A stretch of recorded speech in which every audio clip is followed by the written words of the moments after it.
ভাই সাব কি অবস্থা! ভাই কোপায়ে এত জল, কি অবস্থা দেখুন শুধু। আমি তো দেখে অবাক হয়ে গেছি। এদিকে অলরেডি গেট লাগিয়ে দিয়েছে পুলিশে, ওই ওই ওই পারে যেতে দিচ্ছে না। আমি ওই পারে যাবো বলেই প্ল্যান করলাম, একটা কাজ ছিল তো, যাই হোক যেতে পারলাম না। আমি এখানে দাঁড়িয়ে থেকে ভিডিও করতে হলো লাস্টে আমাকে।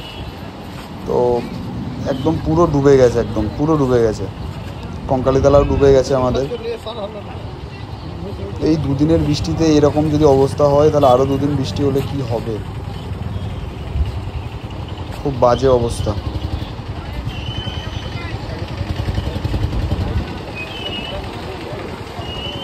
এত লোকজন এসছে ছবি টবি তুলতে।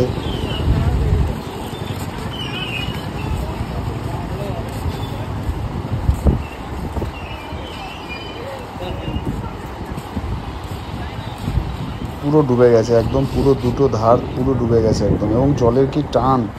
জলের স্রোত, মানে স্রোতটাও প্রচুর পরিমাণে।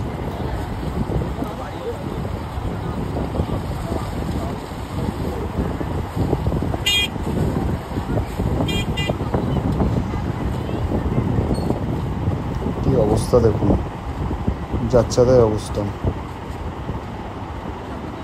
মানে কোপাই নদীর এরকম জল, মানে যাচ্ছে তাই অবস্থা। এই জায়গাটা আপনাদের শকুন্তলা যে হোটেলটা আছে, হোটেলটার অবস্থা দেখুন খালি। হোটেলটা পুরো ডুবে গেছে একদম।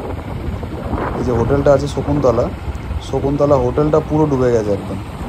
পুরো বন্ধ, বন্ধ করে দিয়েছে হোটেলটা। এই দেখুন কী অবস্থা দেখুন হোটেলটা, পুরো বাজে অবস্থা।